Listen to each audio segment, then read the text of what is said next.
नमस्कार। सर्व गुरुवर्यों के चरणों में मेरे त्रिवार कोटि कोटि वंदन। स्त्री कालची, आजची व उद्याची। अहो भारतीय नारी घे उंच उंच भरारी, तू नवरत्नाची खान, तू माता करारी। अवघ्या विश्वास घेशी तू कवेत, अशी शक्ती आहे तुझ्यात। अहो ज्ञान गंगा वाहते तुझ्या अंगणी, गीतेचे तत्वज्ञान तुझ्या मनी। संपली काळी रात्र, आता उजाडली पहाट, या शिक्षणाच्या तेजाने तुझा झगमगेल असा थाट। अशी ही स्त्री कालची असो, आजची असो, उद्याची असो, यावर आपण चर्चासत्र इथे आयोजित, नियोजित व संयोजित केलेलं आहे। सर्वप्रथम मी श्री जैन श्रावक संघ चिंचवडगाव यांचे हार्दिक हार्दिक धन्यवाद मानते की त्यांनी ह्या कार्यक्रमाचे आयोजन इथे केले व स्त्री जागृतीसाठी एक प्रेरणा प्रत्येक स्त्रियांमध्ये रुजवली। आपल्या ह्या चर्चा सत्रासाठी अध्यक्षस्थानी लाभलेल्या म्हणजे आपलं सौभाग्य असं उजळवणाऱ्या परमपूज्य वाणीभूषण प्रीतीसुधाजी महाराज साहेब आमच्या बरोबर इथे आहेत। त्याचबरोबर मधुर कंठी, कोकिळ कंठी, कैसे कहते हैं हृदय में हो प्रीत, गले में हो गीत, मुखफर हो स्मित, और प्रीतीसुधा जी महाराज साहब के व्याख्यान में हो मधुस्मिता जी महाराज साहब का गायन साग्र संगीत, तो हो जाता है सब वातावरण और ही प्रफुल्लित। अशा कोकिळ कंठी परमपूज्य मधुस्मिता जी महाराज साहब, सर्व साध्वी मंडळ, त्याचप्रमाणे कायनेटिक उद्योग समूहाचे अध्यक्ष पद्मश्री ज्यांना अवॉर्ड प्राप्त झालेले आहे असे माननीय अरुणजी फिरोदिया, त्यांच्या पत्नी बालरोग तज्ञ माननीय डॉक्टर जयश्रीताई फिरोदिया, त्याचप्रमाणे आपल्या पिंपरी चिंचवड मध्ये सर्व महिलांना गुंगटा बाहेर काढून एक व्यासपीठ देण्याचं काम स्वानंदच्या माध्यमाने ज्यांनी केलेलं आहे अशा उपप्राचार्या माननीय प्राध्यापिका सुरेखाताई कटारिया व स्वानंदचं रोपटं लावणाऱ्या व सुरेखाताईंना जागृती देणाऱ्या माननीय रंजनाताई लोढा, ज्या पुणे स्वानंदच्या संस्थापिका अध्यक्ष आहेत। त्याचप्रमाणे आपल्या या परिसंवादासाठी आपले आयुक्त माननीय राजीवजी जाधव इथे थोड्याच वेळात इथे त्यांचं आगमन होत आहे। तर आपण या चर्चासत्राला सुरू करण्यापूर्वी सुरेखा कटारिया मॅडमनी जी संकल्पना आणली की स्त्री कालची असो, आजची असो, उद्याची असो, ही नक्की संकल्पना काय आहे ते आपण या ऑडिओ ट्रॅकद्वारे जाणून घेणार आहोत। तर आपण ऐकूया स्त्री कालची, स्त्रीचे मन स्वानंदी नवी धुवून स्त्री गुणगुणते, स्वानंदी कलेचे शिंपण, स्वानंदा साहित्य लिंपण, संगे सख्याचे मन गुंजते, स्त्री मोहरते। अहो आला संकटाचा वारा आणि स्वानंदचा भारी दरारा, फुले कर्तृत्वाचा पिसारा, स्त्री प्रफुल्लते, स्वानंदी स्त्री बहरते। स्वानंदी स्त्री बहरते, नवी पालवी मोहरली, साकाराने साकारली, स्त्री दरवळते, स्त्री दरवळते, स्वानंदी स्त्रीचे मन, स्वानंदी नवी धूनही गुणगुणते, नवी धूनही गुणगुणते। खरंच स्त्री म्हणजे ममता, स्त्री म्हणजे रुजुता, ती प्रसंगी होऊ शकते दुर्गा माता। स्त्री म्हणजे मानवता, ती आहे मानिनी, गृहिणी आणि मानवतेला पूर्णत्व देणारी कर्तृत्वशालिनी। अशी ही स्त्री कालची, आजची व उद्याची। तसं पाहिलं तर स्त्री एक उत्साही, कामसू, देखणं यंत्रच म्हटलं तर चुकीचं ठरणार नाहीये। कारण दिवसा धावून धावून घरातली अनेक कामे करणारी, पाहुण्यांची सरबराई करणारी, गृहिणी, मुलांना शाळेत नेणारी आणि त्यांना शिस्त लावणारी, त्यांच्यावर संस्कार करणारी, घडविणारी एक शिक्षिकाच म्हटलं तर वावगं ठरणार नाही। मुलांचा अभ्यास घेणारी, त्यांना उच्च शिक्षित करून मार्गदर्शन करणारी, माता तर बाहेर पुरुषांच्या खांद्याला खांदा लावून अगदी ऑफिस पासून अवकाशापर्यंत सर्व आव्हान पेलणारी ती विद्युलता, तर रात्री आपल्या यजमानांची मर्जी सांभाळणारी अशी सौदामिनी, सहचारिणी। खरंच कालच्या सावित्रीबाईंनी हातात लेखणी घ्यायला लावली, स्त्रियांना प्रगतीची वाट दाखविली। लवकरच त्या पायवाटेचा रस्ता आणि राजमार्ग बनला। पण तेव्हाही आणि आजही एक सत्य आहे की रस्ता दाखविता येतो, पण त्या पायवाटेवर त्याचे त्यालाच चालावे लागते। आज आम्ही वाटेत येणारे खड्डे, खाचखळगे, काटे आपल्या पद्धतीने पार करत आहोत। फक्त इतिहासात डोकावत नाही तर स्वतःला ओळखून नवीन वाट निर्माण करीत आहोत. आमच्या एका हाताची बोटे कॉम्प्युटरवर स्थिरावली आहेत, दुसऱ्या हातात मोबाईल आहे, कानाला हेडफोन लावून बिझनेस विषयीच्या मीटिंग मध्ये कॉन्फरन्स मध्ये व्यस्त आहोत. थोडक्यात आमचे 2 हात काम करीत नाहीत तर 2 हातांची 10 बोटे म्हणजे 10 हाताने विविध पातळीवर वाटचाल करणाऱ्या दशभुजा आहोत. अहो, आपल्या मागच्या पिढीने स्त्री सुधारणेचा राजमार्ग आपल्यासाठी खुला केला. जीवनाच्या या प्रवासात आता जहाज सुटले आहे. वाऱ्याच्या वेगावर ते जोमाने पुढे जात आहे. आम्ही वाऱ्याच्या दिशेने वाटचाल करीत आहोत. नौका मार्ग पार करत असते. पाण्याच्या पृष्ठभागावर हात धरला की पाण्याचा झुळझुळता स्पर्श जाणवतो. हे पाणी ओंजळीत घेता येते, पण क्षणातच ओंजळीतून ते निसटूनही जाते. परंतु दोन्ही हात एकत्र केले म्हणजे नव्या व जुन्यांचा मेळ घातला की ओंजळ कशी भरून जाते. आजच्या आम्ही सुसंवादाचा, सुसंस्काराचा हा वसा पुढे नेत आहोत. या ओंजळीतला प्रगतीचा दिवा विझू नये म्हणून आम्ही प्रयत्न करीत आहोत. आम्ही आजच्या स्त्रिया माझ्या मते एक सुंदरशा हारातील मधल्या पेंडंट सारख्या असतो. ते पेंडंट त्या हाराचे सौंदर्य खुलवतो, पण त्याला त्या धाग्यातून बाहेर पडण्याचा मार्ग नसतो. जुन्या पिढीला आमच्या राहणीमानातील बदल, स्वातंत्र्य, शिक्षण, उच्च शिक्षित मुले दिसतात, तर नव्या पिढीला करिअर करून घर संसार सांभाळणारी, सर्व जबाबदाऱ्या लीलया पेलणारी स्मार्ट आई दिसते. त्यामुळे दोन्हीकडून अपेक्षेचे इमले जास्तच असतात. आम्ही मात्र आमच्या जीवनाचा रिमोट कंट्रोल दोन्ही पिढ्यांच्या हाती देऊन टाकतो. जुन्या पिढीतल्या भावनात्मक जाणीवा, त्यांनी भोगलेले जीवन लक्षात घेऊन वृद्धांना सपोर्ट करतो, तर उद्याच्या तरुण पिढीसमोर अनेक आव्हाने असल्यामुळे त्यांची मानसिकता सांभाळावी लागते. आम्ही आजच्या काहीतरी कमावतो व काहीतरी गमावतो, तळ्यात मळ्यात हा खेळ खेळतच राहतो. खरोखरच उद्याची स्त्री ही विभक्त कुटुंब पद्धतीत वाढलेली. त्यामुळे एकत्र कुटुंबाचे जे संस्कार असतात, प्रत्येक गोष्ट वाहून घेणे किंवा तडजोड करणे याची जाणीव नसलेल्या मुलीला दुय्यम वागणूक देणे किंवा तिला कमी शिकविणे याचे प्रमाण कमी झाल्याने उच्च शिक्षित झालेली, त्या जोरावर लठ्ठ पगार कमविणारी, करिअर करणारी म्हणजे फक्त पैसा कमवणारी असेही समजणारी, असेही आपल्या लक्षात येते. रसिक हो, स्त्री कालची असो, स्त्री आजची असो किंवा स्त्री उद्याची असो, प्रत्येक स्त्रीचा जगण्याचा अर्थ हा समुद्राच्या लाटेसारखा उचंबळून यायला हवा. आयुष्याची फुलबाग बहरायला हवी. तिनं जाणीवांच्या खिडक्या बंद करून घेऊ नयेत. कधी तिला आनंदाच्या श्रावण धारेसारखं न्हाता यायला हवं.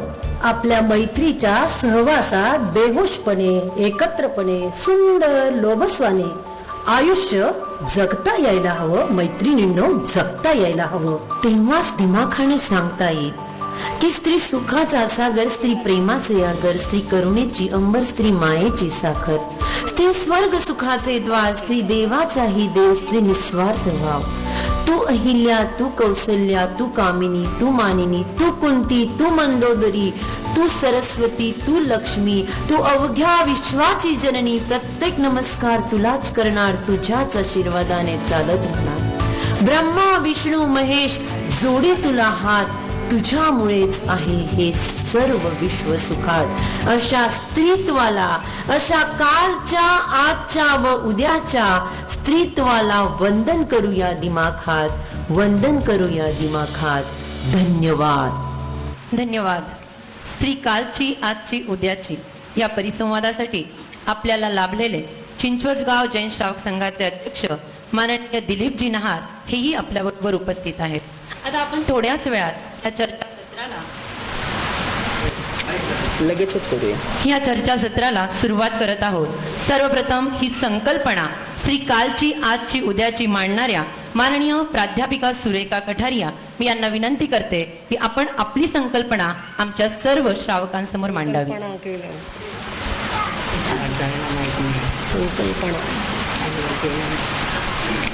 प्रत्येकाने एक 5 ते 8 मिनिट या विषयावर चर्चासत्र करायचं आहे आणि त्यानंतर अध्यक्षस्थानी असणाऱ्या आपल्या परमपूज्य वाणीभूषण प्रीतीसुधाजी महाराज या सर्व या आपल्या चर्चासत्र झाल्यानंतर सगळ्यात शेवटी आपलं अध्यक्षीय मनोगत व्यक्त करणार आहेत माननीय प्राध्यापिका सुरेखाताई कटारी. जय जिनेंद्र. आजचा हा परिसंवादाचं आयोजन करत असताना आतून मन भरून येत आहे. कारण स्त्रियांसमोर अनेक समस्या कशा पद्धतीनं उभ्या राहतात. जेव्हा मी घराघरातून जाते, अनेक महिला अनेक समस्या घेऊन जेव्हा माझ्याकडे येतात, मग ती 60 वर्षाची 70 वर्षाची वृद्ध असणारी महिला, अगदीच कॉम्प्युटरवर जिची बोटं स्थिरावलेली आहेत, घर आणि संसार सांभाळणारी आणि त्याचबरोबर ऑफिसमध्ये जाणारी ती स्त्री, आणि त्याचबरोबर माझ्यासारख्या 35, 55, 60 वयोमर्यादाच्या असणाऱ्या काही स्त्रिया, यांची घुसमट, यांचं काम करण्याची पद्धत आणि त्याच अनुषंगानं निर्माण होणाऱ्या समस्या आणि त्या समस्येवर निर्माण होणाऱ्या उपाययोजना या दृष्टिकोनातून मी महाराज साहेबांबरोबर चर्चा केली. आणि मला असं वाटलं की महाराज साहेबचं या विषयावर जर उद्बोधन आम्हाला मिळालं, या असणाऱ्या परिसंवादामध्ये असणाऱ्या दिग्गज व्यक्तीचं उद्बोधन जर आम्हाला मिळालं, तर आमच्या समस्या सॉल्व्ह करण्यासाठी, त्या सोडवण्यासाठी सहज त्याचा उपयोग होईल. हा उद्देश डोळ्यासमोर ठेवून या परिसंवादाचं आयोजन केलेलं आहे. या परिसंवादात आपलं सर्वांचं सर्वप्रथम मी हार्दिक स्वागत करते. सर्वप्रथम मला आढाल केल्याशिवाय राहत नाही. मुलगा म्हणाला आईला, अगं दिव्याची वात जरा उंच कर, मला अभ्यास करायचा आहे. मुलगा म्हणाला आईला, अगं आई दिव्याची वात उंच कर, मला अभ्यास करायचा आहे. आयुक्त साहेब आणि फिरोदिया सरांना सांगू इच्छिते, तोच मुलाचे वडील म्हणाले आपल्या पत्नीला, अगं मला झोपायचंय, दिव्याची वात जरा कमी कर. आई बिचारी रात्रभर दिव्याची वात वाढवत राहिली, कमी करत राहिली आणि या वातीसारखी सगळ्यांमध्ये जळत राहिली ती आई. धन्यवाद. वा वा वा, हर धन्यवाद मॅडम. जय जय जय. खूप सुंदर बोलल्यात सुरेखा. खरंच. आणि ही माझी आई, तिला नावच नाही, म्हणजे अगदी निस्वार्थीपणे प्रेम करणारी, काम करणारी, सर्व ओतणारी, जीव ओतणारी म्हणजे आपली आई असते. तर चला आपण वळूया आता माननीय रंजनाताई लोढा यांच्याकडे. माननीय रंजनाताई लोढा. मैत्रिणींनो आणि बंधूंनो, आम्ही आहोत आदिमाता, आदिशक्ती, जिजाबाई, लक्ष्मीबाई. हॅलो. किती रूपती आमची. कारण आजच्या आम्ही जरी असलो तरी ह्या सगळ्यांनी आम्हाला एक पायवाट दाखवली आहे. जशी सावित्रीबाई फुलेंनी आम्हाला शिक्षणाचा मार्ग दाखवला, जिजाबाईंनी मुलांवर संस्कार कसे करायला पाहिजे ते शिकवलं, त्यांनी पायवाट दाखवली, त्यांनी रस्ता दाखवला. पण त्या रस्त्यावर आपल्याला चालायचं असतं. स्त्री कशी होती कालची, आपणच आपल्या एकत्र कुटुंब पद्धतीमध्ये जर बघितलं तर आपल्या दादीजी, आपल्या घरात असलेल्या वयोवृद्ध ज्या व्यक्ती आहेत, ज्या स्त्रिया आहेत, आजच्या आम्ही वयवर्ष 25 ते 60च्या दरम्यानच्या आणि आमच्या घरातली तरुण पिढी, एकाच वेळेस आम्ही आमच्या घरातल्या मोठ्या पिढीला आणि छोट्या पिढीला संबोधित करतो. त्यामुळे मला वाटतं की सगळ्यात जास्त, जसं सुरेखा म्हटली की ह्या आजकालच्या अशा घटना का होतात, कोण जबाबदार आहे, थोडासा मनाशी विचार केला तर मला असं वाटतं की जी आजची पिढी आहे, ज्या आमच्या वयोगटाच्या आया आहेत, त्या ह्याला थोड्या फार ह्याच्यामध्ये आपण जबाबदार आहोत असं मला वाटतं. कारण की अलीकडे कोणाला वेळच नाही आहे, कोणाला मोठ्यांसाठी पण द्यायला आणि छोट्यांसाठी पण द्यायला. मला एक गोष्ट आठवते, एक आजोबा होते घरामध्ये, दिवसभर बिचारे एकटे बसलेले असायचे, सून बाहेर, मुलगा बाहेर, कसा घालवायचा वेळ दिवसभरचा. जेव्हा मुलगा थकून बघून संध्याकाळी घरी येतो, बाबांना असं वाटतं की आपण काहीतरी मुलाने आपल्याशी बोलावं आणि आपण त्याच्याशी संवाद साधावा, कारण दिवसभर घरात बोलायलाच कोणी नाही आहे. तेव्हा ते आल्यावर मुलाला म्हणतात, खिडकीवर एक कावळा बसलेला असतो, आणि ते म्हणतात की बाळू तो काय आहे. त्याने थोडंसं त्रासिक नजरेने त्यांच्याकडे बघून सांगितलं की बाबा तो कावळा आहे. पुन्हा थोडा वेळ जातो, पुन्हा विचारतात, बाळा ते काय आहे. कळत कसं नाही बाबा तुम्हाला तो कावळा आहे. अजून थोडा वेळ गेल्यावर सांगतात की अरे बाळू ते खिडकीवर बसलेला काय आहे. मग मात्र तो मुलगा चिडतो, म्हणतो कितीदा सांगायचं तुम्हाला, कळत नाही तो कावळा आहे कावळा आहे कावळा आहे, गप्प बसा आता, मी ऑफिसमधनं थकून भागून आलो आहे. मैत्रिणीनं मला सांगा, त्या आजोबांना का माहिती नाही आहे की तो बसलेला कावळा आहे. पण कुठून तरी संवाद व्हायला पाहिजे, एकमेकांमध्ये काहीतरी बोलायला व्हायला पाहिजे. मुलाने निदान चौकशी करायला पाहिजे की बाबा आज दिवसभर तुम्ही कसे होता, कसा तुमचा वेळ गेला. पण नाही तसं होत, कारण आपल्याकडे वेळ नाही आहे. आपण एवढ्या चिंताने ग्रासलेलो आहोत की मोठ्यांसाठी द्यायला वेळ नाही. बाबा हळूच आपल्या रूममध्ये जातात, एक डायरी काढून आणतात. त्या डायरीच्या एका जुनाट पानावर लिहिलेलं असतं की छोटासा हा माझा बाळ जेव्हा 4 वर्षाचा होता, खिडकीवर कावळा बसलेला होता आणि त्यांनी 10दा मला विचारलं की बाबा तो काय आहे, आणि मी न थकता त्याला उत्तर दिलं की बाळा तो कावळा आहे कावळा आहे कावळा आहे. आणि मग ते बाळ माझं खेळायला निघून गेलं. मला सांगा की खरंच ज्या लहान वयामध्ये आपल्या आईवडिलांनी आपल्याला जो वेळ दिलेला आहे त्यामुळे तर आम्ही आज आहोत.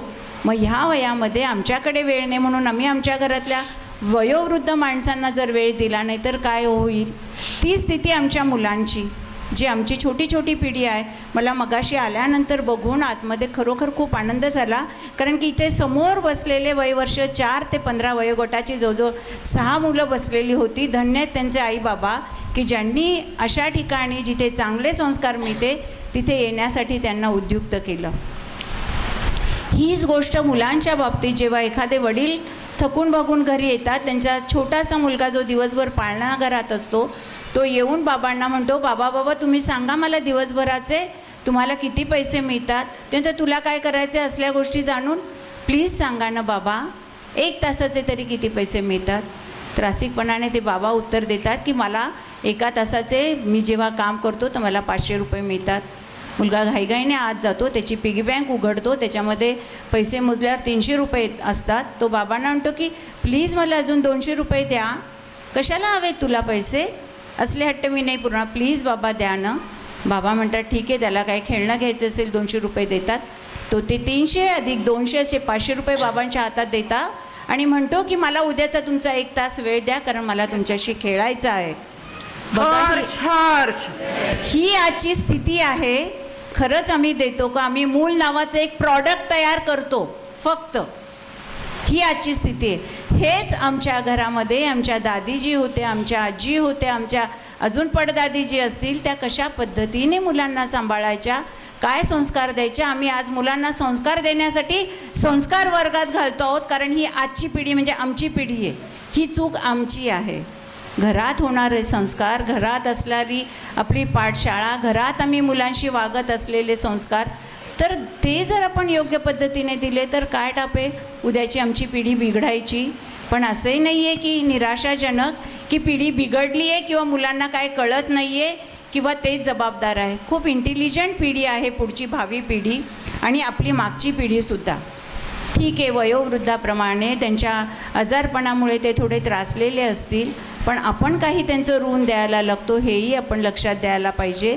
ती स्त्री कालची असो, आजची असो, उद्याची असो, पण त्या स्त्रीचं महत्त्व, तिचे संस्कार, तिची जी वागणूक आहे त्याच्यामध्ये मला नाही वाटत की कुठे कमतरता आहे. ही आमच्या विचारांमध्ये जी कमतरता आली आहे किंवा आमच्याकडे वेळ नाही आहे, जे फास्ट लाईफ झालं आहे, कोणाला वेळच नाही आहे कोणासाठी थांबण्यासाठी. त्यामुळे प्रत्येक गोष्ट एक संस्कार नव्हता, एक काहीतरी रीतीनुसार करायचं आहे, अशा वेगवान धावत चाललो आहोत आपण सगळेजणं, त्यातले पुरुष वर्ग असो किंवा स्त्रिया. मला वाटतं हे कुठेतरी आपण चुकतो आहोत आणि हा विचार करण्याची आपल्यावर एकदा म्हणजे ही वेळ आली आहे. गमतीने एकदा असं माझी आजी मला सांगायची तिच्या लग्नाची कहाणी, की माझं लग्नाच्या वेळेस कार्यक्रम 8-8 दिवस चालायचे. बघा आपण पण आपल्या घरातल्या म्हणायचं, अरे बापरे किसो मानो ब्याह होतो, 8-8-10 दिन कुंकू पचे बनवळा सांगतात ना रंगून गोष्टी. तेव्हा ती माझी आजी सांगायची की कशा पद्धतीने आमची लग्न व्हायची, आम्ही एकमेकांना पण बघायचो नाही, पण तरीसुद्धा संसार सुखाने चालायचा. स्वयंपाकघरातून माझघरात, माझघरातून स्वयंपाकघरात, एवढीच आमची फक्त दखल होती, पण तरी देखील घराच्या साम्राज्ञीसारखं आम्ही वागायचो. आजच्या आम्हाला असं वाटतं की आमचं लग्न आम्ही 2 दिवसात उरकलं, थोडे का होईना लोक बोलवली, आता आमची मजल स्वयंपाकघरातून माझघरात आणि माझघरातून ओसरीपर्यंत आली आणि निदान बाहेर काय आहे ते डोकवायची आम्हाला परमिशन मिळाली. आता माझी आई सांगते की आमचं लग्न बघून करून असंच झालं. थोडीफार लोकं होती, नोंदणी पद्धतीने केलं, वेळ नव्हता. पण आता मला पूर्ण मोकळी की मी कुठेही जाऊ शकते. आणि माझी मुलगी आता मला सांगते की मी माझं लग्न ठरवलं आहे आणि केलंसुद्धा. कुठे? इंटरनेटवरती. लग्नाला वेळ नव्हता लग्न करायला म्हणून इंटरनेटवर लग्न केलं, पण रिसेप्शन मात्र जोरात दिलं. तिने भारतात आणि त्याने अमेरिकेमध्ये. मला सांगा, ही अशी पद्धतीने आपल्या समाजातली पिढी बदलत चालली, ह्याला जबाबदार कोण आहे? का नाही आपण आपल्या मुलांना वेळ देऊ शकत, आपल्या मोठ्यांना वेळ देऊ शकत? ही कुटुंब नावाची संस्था जी संकुचित होत चालली आहे. मला वाटतं काही दिवसाने एकदा एका मुलाला विचारलं की ते किती जण रे वो? मानी एकत्र फॅमिली आहे. म्हटलं अरे वा, छान, आजकाल बघायला मिळत नाही. कोण कोण आहे? मैं, मारी मम्मी, मारा पप्पा आणि मारी छोटी बेन. म्हणजे ही एकत्र फॅमिलीची संकल्पना त्यांच्यापुरती तेवढी आहे, कारण कधीतरी 4-6 महिन्याने भेटणारे आजी आजोबा त्यांच्या खिसगिंतीत नाही आहे, ते त्यांच्या कुटुंबात सामील नाही आहे. बस एवढंच सांगायचं आहे मला की आपण कालच्या, आजच्या आणि उद्याच्या कालच्यांचा तर वेळ गेला आहे. त्यांनी आम्हाला भरभरून दिलं आहे. येणारी पिढी जर आम्हाला सुज्ञ करायची आहे तर ते आमच्या हातात असायला हवं. आम्ही अशा पद्धतीने वागायला हवं की माझी येणारी भावी पिढी कशा पद्धतीने संस्कारित होईल. शेवटी एक मला एकदम आत्ता जाता जाता आठवली कावळ्याची एक गोष्ट. त्या सशा आणि कासवाची गोष्ट, कावळ्याची गोष्ट आपल्या आजीकडून ऐकता ऐकताच आम्ही मोठे झालो आहोत. पण आजच्या 3 कावळ्यांची गोष्ट की ते आपल्याला माहिती आहे की कावळ्याला तहान लागली, त्याने त्या रांजणामध्ये खडे टाकले, त्याच्यामधनं ते पाणी वरती आलं, मग त्याने पाणी पिलं आणि आपली तहान भागवली. पण आजचे आम्ही की काही कावळे उडत आले, त्यांना प्रचंड तहान लागलेली. शोधता शोधता खाली उतरला तो कावळ्याचा थवा आणि बघितलं की अरे वा, एक रांजण आहे, त्याच्या भोवती भाताची शीतं पडली आहेत. त्यांना वाटलं वा, आपली तहान भागेल. त्याने ती भाताची शीतं खाल्ली आणि डोकून बघितलं, त्यातला एक वयोवृद्ध कावळा होता. तो म्हटला की अरे बाबांनो, खाली पाणी आहे, छोटे छोटे दगड उचला आणि त्याच्यात टाका, म्हणजे पाणी वरतील आणि तुमची तहान भागेल. पण आजची आम्ही आहोत, तो आजचा एक सिनियर कावळा जो होता त्यांच्यातला छोटा, तो म्हटला छे आता थांबायला वेळ कुणाला आहे? अजिबात थांबणार नाही. चला, आणणारे 2 मोठी दगडं घाला त्या रांजणामध्ये, पाणी वरतील, आपण पाणी, कारण वेळच नाही आहे आमच्याकडे. ते मोठे वयोवृद्ध कावळ्यांनी सांगितलं की असं करू नका. पण त्या कावळ्यांनी ऐकलं नाही बाकीच्यांनी. त्यांनी 2 दगडं आणली, तिथे जे काय वाळवण पडलं त्याच्यावरचं त्याच्यात टाकलं. नॅचरली तो हंडा किंवा ते रांजण फुटलं आणि त्यांना पाणी नाही मिळालं, त्यामुळे ते तहानलेले तसेच उडून गेले. आणि आजची आमची पिढी असंच काही दिवसाने कावळ्याचा थवा उडत होता, पाण्याची तहान लागली. एका ठिकाणी वरनं बघितलं, एक सुरई होती आणि त्याच्यामध्ये पाणी आहे की नाही बघायला ते खाली उतरले. त्यातली जी यंग जनरेशन होती म्हटली हा एवढा वेळ कोणाला आहे, ह्याच्यात खालून डोकं, कारण त्याच्यात पाणी आहे की नाही हे तर आपल्याला दिसणार नाही, सुरईचं तोंड छोटं आहे. त्यातलं कोणी म्हणालं की ठीक आहे, आपण त्याच्यामध्ये छोटी छोटी दगडं काढू. सिनियर जो कावळा होता त्याच्यातनं पाणी वरती येईल, ते आपण पाणी पिऊ. पण तो बाकीचे कावळे म्हटले की छे त्याच्यात बघायला आणि एवढे दगडं उचलून टाकायला वेळ कुणाकडे? फास्ट लाईफ आहे, जे काय करायचं ते आत्ता आणि लगेच रिझल्ट मिळाला पाहिजे. मोठ्या कावळ्यांनी कितीदा सांगून पाहिलं, छोट्यांनी ऐकलं नाही. पण त्यातला अगदी छोटा जो एक कावळा होता ना, तो म्हटला की अरे काहीतरी प्रयत्न करायला पाहिजे. तो म्हटला प्लीज 5 मिनटं थांबा, मी आत्ता उडत जातो आणि येतो. नको नको म्हणत असताना तो गेला. त्याने त्याच्या चोचीमध्ये एक स्ट्रॉ कुठून तरी शोधून आणली, ती स्ट्रॉ त्या सुरईमध्ये घातली. त्याने पाणी पिलं, थंडगार पाणी होतं. म्हणजे जी जुने सांगतात ते ऐकून नव्याच्या जे आपल्याकडे साधन आहे त्याची सांगड घालून जर वाटचाल केली तर मला वाटतं कालची, आजची, उद्याची अशा चर्चासत्र करायलाही आपल्याला भाग पडणार नाही असं मला वाटतं. धन्यवाद. वा वा वा, खूप छान, खूप छान. खूप धन्यवाद मॅडम. खरंच जे रंजनाताईंनी सांगितलं की 21व्या शतकातील मॉम असू दे, मम्मा असू दे, ती आपली अस्तित्व सिद्ध करत आहे.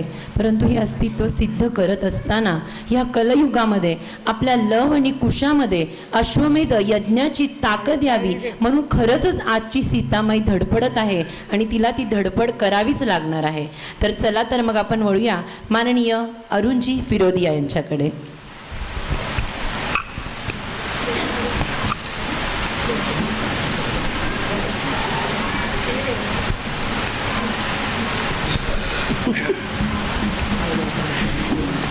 परमपूज्य महाराज साहेबांना माझे त्रिवार वंदना. श्री राजीवजी, आपण आला आणि आम्हा सगळ्यांना खूप आनंद झालेला आहे. तेव्हा आपल्या आधी मला बोलायला सांगितलं याचा अर्थ शेवटी आपल्याला समारोप करायचा आहे. आपण सर्वजण पेपरमध्ये वाचतो की चीनने फार प्रगती केली आहे आणि चीनने केलेली प्रगती हिचं अनुकरण भारताने केलं पाहिजे. आणि चीनने प्रगती केली हे याचं कारण काय? याचं कारण आपल्याला एक 25-30 वर्ष मागे जावं लागेल. माओ त्से-तुंग नावाचे चीनचे एक सर्वेसर्वा होते. त्यांनी सांगितलं की स्त्री पुरुष भेद विसरा, सर्व बायकांनी कामाला लागलं पाहिजे. त्यांनी कपडेसुद्धा त्यांनी रूल काढला की बायका आणि पुरुष यांचे कपडेसुद्धा आयडेंटिकल पाहिजे. बायकांनी पण युनिफॉर्म घालायचा, तोच युनिफॉर्म पुरुषांनी घालायचा आणि सर्व बायकांनी पुरुषा इतकंच काम खांद्याला खांदा लावून करायचं. चीनच्या झालेल्या प्रगतीचं हे मूळ रहस्य आहे. आपण समजतो की चीनची प्रगती झाली कारण त्यांनी खूप रस्ते बांधले, त्यांनी खूप इन्व्हेस्टमेंट केली, त्यांनी परदेशी गुंतवणुकीला प्रोत्साहन दिलं. पण खरी त्यांची प्रगती झाली कारण त्यांनी स्त्री पुरुष इक्वालिटी आणली आणि बायकांना कामाला लावलं. त्याच्यामुळे काय होतं? त्याच्यामुळे जो GDP ज्याला आपण म्हणतो राष्ट्रीय उत्पन्न, ते साहजिकच दुप्पट होऊन जातं. कारण जेवढ्या बायका तेवढेच पुरुष, जेवढे पुरुष तेवढ्याच बायका.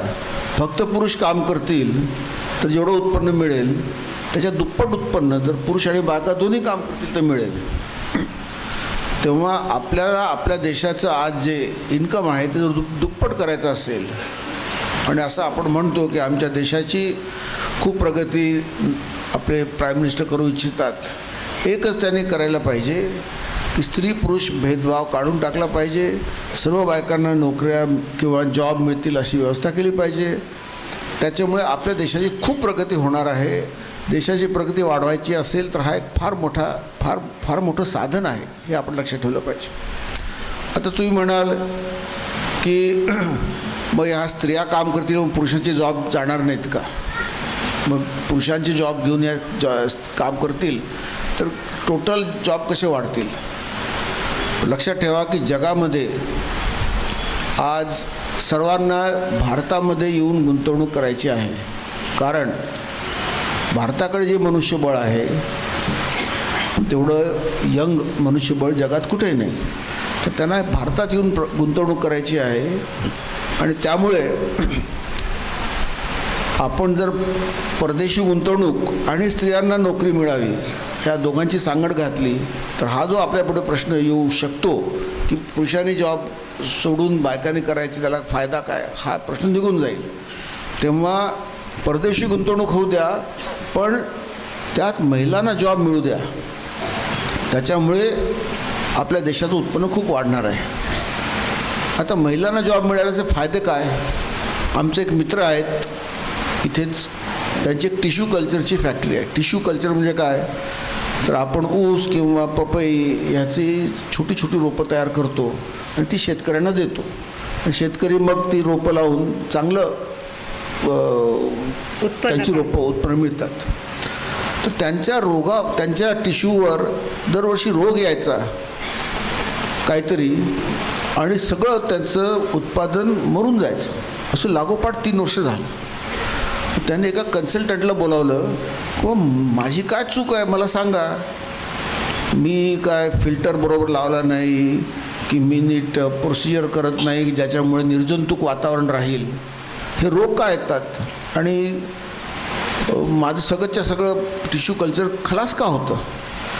तर त्या कन्सल्टंटनी सगळं पाहिलं. ते म्हणाले नाही, टेक्निकली तुमचं सगळं परफेक्ट आहे, फक्त एक तुमची चूक आहे की तुम्ही इथे बायकांना काम देत नाही. तुम्ही ह्याचा काय संबंध, मग तुम्ही देऊन तर बघा. तुमच्या ह्या टिश्यू कल्चरच्या लॅबमध्ये फक्त स्त्रियांना काम द्या आणि पुढल्या वर्षी मी येतो, मला सांगा तुमच्यात काही फरक पडला का. तर पुढल्या वर्षी रोग आलाच नाही. त्याने विचारलं की असं का, तुम्ही म्हणाल ते खरं निघालं, पण मागच्या वर्षीपर्यंत 3 वर्ष लागोपाठ रोग येत होता आणि ह्यावर्षी कसं काय नाही आला. त्याने सांगितलं की बायका ह्या फार कामसू असतात, त्या मन लावून काम करतात, पुरुष शॉर्टकट मारतो. त्या स्वच्छतेमध्ये शॉर्टकट चालत नाही. मन लावून काम करणे, वा वा वा, जय जय. मन लावून काम करणे आणि प्रत्येक गोष्टीची स्वच्छता बाळगणे हे बायकांना बाळकडून मिळालेलं आहे. तेव्हा म्हणून मी तुम्हाला सांगितलं की तुम्ही इथे सर्व पुरुषांना काढून टाका, लॅबमध्ये तुमच्या फक्त बायका ठेवा, बघा तुम्हाला फरक पडला की नाही. तर ह्याच्यावरून आपल्याला कळेल की स्त्रियांना तुम्ही नोकरी दिल्यास तुमचं उत्पादन हे अधिक दर्जाचं होणार, यात माझ्या मनात तर काही शंका नाही. आता आपण बघतो की आता एज्युकेशनमध्ये वळतो, आपण बघतो की 10वी 12वीत जी मुलं वर येतात ती का वर येतात बुवा, असा एक प्रश्न मी विचारला काही लोकांना. तर डिस्कशन झालं की मराठी मीडियम चांगलं की इंग्लिश मीडियम चांगलं. मग आम्ही एक सर्वे अरेंज केला की इंग्लिशमधली मीडियममधली मुलं वर येतात की मराठी मीडियममधली मुलं वर येतात आणि इतर काही कारणं आहेत का. तर त्या सर्वेत असं निघालं की 10वी नाही 12वीत सुद्धा जी मुलं 10वीत वर आली तीच 12वीत वर येतात. 12वीत तर इंग्लिश मीडियम झालेलं आहे 11वी 12वीला, मग मीडियमचा काय संबंध. मीडियम तर 1ली ते 10वीपर्यंत संबंध, 11वी 12वीला मीडियमचा काही संबंध नाही. मग त्या एका कॉलेजच्या प्राचार्यांना मी विचारलं तुमचं काय मत आहे, हे तीच मुलं कशी काय वर येतात. तर ते म्हणाले अहो ती मुलं कोणती, ती मुलं 10वीला जी वर आली आणि 12वीला जी वर आली ती मुलं अशी आहेत की ज्यांच्या आयांनी त्यांना शाळेत त्यांचा होमवर्क घेतलं आणि त्यांना शिक्षणात मदत केली, त्यांना मार्गदर्शन केलं, हीच ती मुलं वर येतात. तर त्यांचं एकदा विकास झाला त्यांच्या मनाचा की मग तो विकास जन्मभर चालून राहील. म्हणजे फक्त 10वी 12वीला ते वर येते असं नाही, जन्मभर ज्या मुलांच्या शिक्षणाच्या विकासामध्ये आयांनी भाग घेतला ती मुलं जन्मभर पुढे राहतात असा निष्कर्ष आहे. वा. हा रिसर्चमधून काढलेला निष्कर्ष आहे, हे काही एक वक्तव्य नाही. तेव्हा जर आपल्या मुलाची प्रगती फक्त शाळेपुरती नाही जन्मभर व्हायची असेल तर आईने लक्ष घालून त्याला मोठं केलं पाहिजे, हे महत्त्वाचं आहे. आजच्याच पेपरमध्ये तुम्ही वाचा, इंग्लिश टाइम्स ऑफ इंडियामध्ये IIT मध्ये कुठली मुलं IIT एंट्रन्सला पास होतात, तर ज्यांच्या आया ग्रॅज्युएट आहेत आणि ज्या घरी राहून मुलाच्या शिक्षणात इंटरेस्ट घेतात त्यांची मुलं IITला जातात, असा निष्कर्ष आजच्या पेपरमध्ये आहेत. याचा अर्थ आयांनी घरी राहायचं आणि नोकरी करायची नाही असा आहे का, असा अर्थ नाही. अर्थ असा आहे की त्यांनी मुलांच्या संगोपनामध्ये इंटरेस्ट घेऊन त्या वातावरण निर्मिती केली पाहिजे घरामध्ये की शिक्षणाला महत्त्व आहे आणि त्यांच्या संगोपनात इंटरेस्ट घेतला पाहिजे. मग आई नोकरी पण करेल, बालसंगोपनही करेल, नवऱ्याची काळजी पण घेईल, घरी सांभाळेल, शॉपिंगही करेल, हे सगळं कसं शक्य आहे. तर ह्याच्यामध्ये पाश्चात्य देशाने जे केलं ते लक्षात घ्या की तिथे बापसुद्धा आई एवढंच संगोपनाकडे लक्ष देतो, बापसुद्धा आई एवढंच घर कामात लक्ष देतो. मॅटर्निटी लिव्ह जशी आईला मिळते तशी बापालाही मिळते. 6 महिने आईला जर मॅटर्निटी लिव्ह मिळत असेल तर 6 महिने बापालाही मॅटर्निटी लिव्ह मिळते. असं पाश्चात्य देशाने केलं आहे की बुवा मुलाची जबाबदारी फक्त आईची नाही, आईची जास्त असेल थोडीफार, पण बापाने जर हातभार लावला तर ती आपलं बाहेरचं काम आणि घरातलं काम दोन्ही सांभाळून आपल्या मुलाला यशस्वी जीवनाची वाटचाल करू शकते. आपण पाहिलं आहे की आपल्या इतिहासामध्ये लक्ष्मीबाईचं नाव आहे, तिथं युद्धात लढता लढता गेली. आपण सर्वजण समजतो की शिवाजी महाराज, नंतर संभाजी, मग राजाराम यांनी औरंगजेबाविरुद्ध लढाई केली.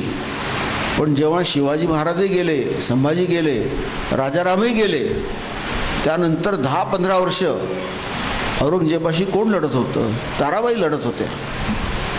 कोल्हापूरच्या ताराबाई ह्या औरंगजेबाशी लढत होत्या आणि औरंगजेब हा शेवटी 90 वर्षापर्यंत झुंजला, पण त्याला यश आलं नाही. याचं कारण ताराबाईंनी जे आपले पती किंवा आपले सासरे किंवा आपले दीर गेल्यावर तिने जी लढाई केली, मराठ्यांचं समर्थ नेतृत्व केलं, त्याला आहे. ताराबाई नसती तर मराठ्यांचं राज्य संपलं असतं. पण ताराबाईमुळे संताजी धनाजी यांना तिने हाताशी धरून जो लढा दिला त्याचं जास्त कौतुक होत नाही, कारण सर्वजण शिवाजी संभाजीपर्यंतच थांबतात. पण कोल्हापूरची जी गादी आहे मराठ्यांची, त्याच्यामध्ये ताराबाईचा हातभार हा फार लक्षणीय आहे. ताराबाई नसती तर मराठ्यांचं राज्य कधीच संपलं असतं. मग पुढे बाजीराव आणि पानिपत वगैरे काहीच झालंच नसतं. तेव्हा ताराबाईचं कर्तृत्व हे आपण जाणलं पाहिजे. आणि ताराबाई कशाला, आपल्या इंदिरा गांधींचं सुद्धा कर्तृत्व आहे. आज तुम्ही एक सर्वे करा, भारतातील सर्वात पॉवरफुल प्राईम मिनिस्टर कोण असा प्रश्न विचारला, पॉवरफुल, तर पंडित नेहरू किंवा वाजपेयी किंवा मोरारजीभाई अशी नावं येणार नाही. इंदिरा गांधी सर्वात पॉवरफुल कोण? तर इंदिरा गांधी. का? तर तिने बांगलादेशचं युद्ध जिंकून दाखवलं. बाकी लोकांनी कच खाली प्रत्येक युद्धात. बाकी लोकांनी युद्धामध्ये तह केला, युद्धबंदी केली, युनोत गेले, पण इंदिरा गांधींनी ते युद्ध जिंकून दाखवलं. पहिला अणुस्फोट हा इंदिरा गांधीने केलेला आहे. पुढे वाजपेयींनी जरी केला असला पोखरणमध्ये, तरी पोखरण 1 हा इंदिरा गांधींनी केलेला आहे. तेव्हा खरी रणरागिणी कोण होती? तर इंदिरा गांधी. तर स्त्री सामर्थ्यवान नसते हा चुकीचा समज आहे. मार्गारेट थॅचर ह्या इंग्लंडच्या प्राईम मिनिस्टर होत्या. त्यांनी जे काम केलं, तिला आयर्न लेडी म्हणतात, त्यांनी जे काम केलं ते पुढचे प्राईम मिनिस्टर करू शकले नाही. तेव्हा स्त्री ही कमकुवत असते, कमजोर असते असं नाही. तिने स्वतःला कमकुवत आणि कमजोर लेखणं योग्यच नाही. तिने मनात आणलं तर ती इंदिरा गांधी होऊ शकते, मार्गारेट थॅचर होऊ शकते. इतकंच काय, सोनिया गांधीचं उदाहरण घ्या. सोनिया गांधी फॉरेनची आहे, तिला हिंदीसुद्धा येत नाही, पण काँग्रेस पार्टीचं नेतृत्व ती गेली 15 वर्ष करीत आहे. एक फॉरेनर, तिला हिंदी पण येत नाही, ती एवढ्या मोठ्या देशातील एवढ्या अवघड पक्षाचं नेतृत्व कशी का करू शकते? करू शकते, करत आहे. तर आपण लक्षात घ्या की स्त्रीमध्ये जी नॅचरल नेतृत्वाची शक्ती आहे, तिला जर वाव मिळाला तर ती नेतृत्व दाखवू शकते. तिला वाव कधी मिळतो? माझी आई सांगायची की स्त्री ही पुरुषाच्या मार्गातील धोंड नसून पुरुष हा स्त्रीच्या मार्गातील धोंडा आहे. तर त्याचं कारण काय? ती म्हणेल जेवढ्या स्त्रिया पुढे आल्या त्या कधी पुढे आल्या? त्यांनी त्यांचे पती जेव्हा दिवंगत झाले तेव्हा त्या पुढे आल्या. चांदबिबी,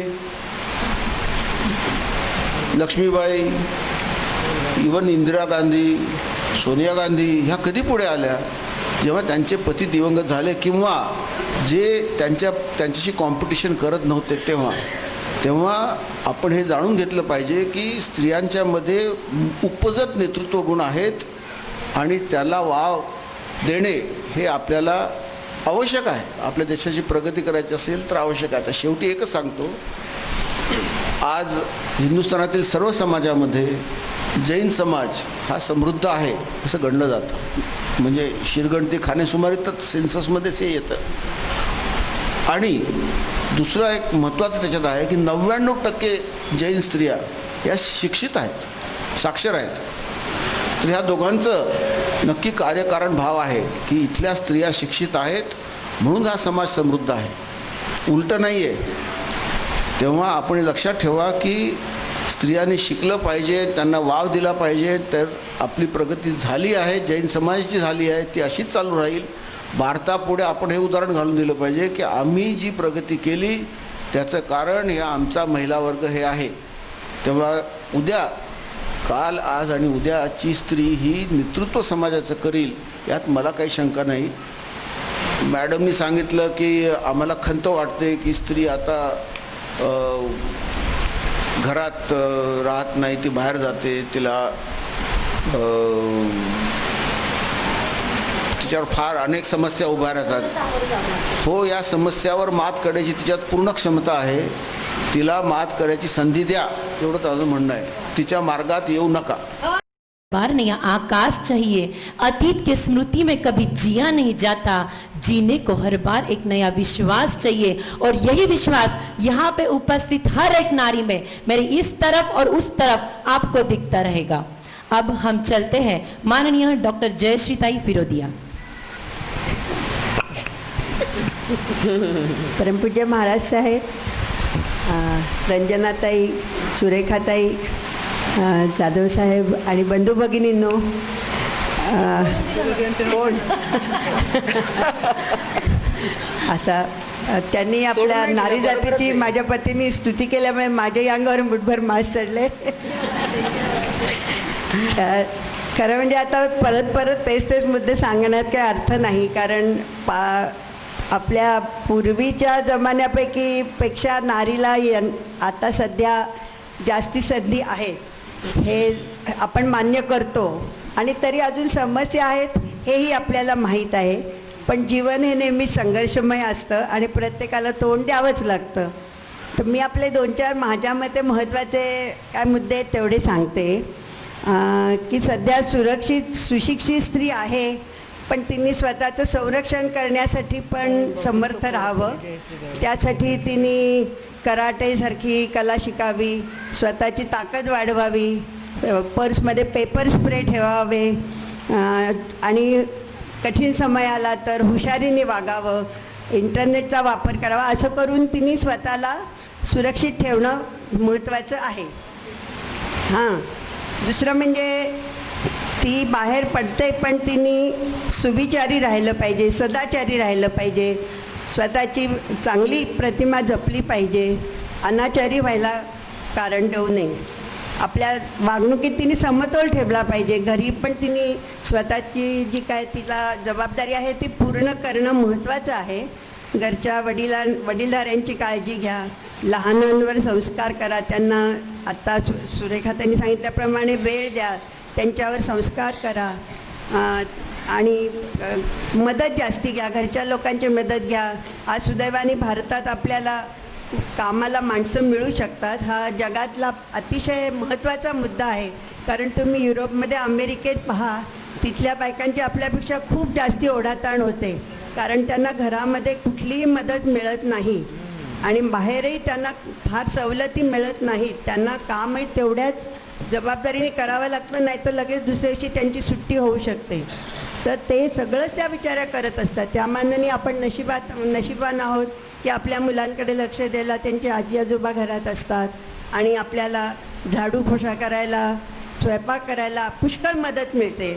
शिवाय आता घरात पुरुषांनाही जबाबदारीचे भान आलं आहे, त्यामुळे तेही मुलांचा थोडा अभ्यास घेतात, त्यांच्यावर संस्कार करतात. तर ह्या सर्व गोष्टी आपल्या फायद्याच्या आहेत हे जाणून महिलांनी पुढे जाऊ शकतात आणि त्यांनी आपल्या जीवनाची दिशा निश्चित करावी.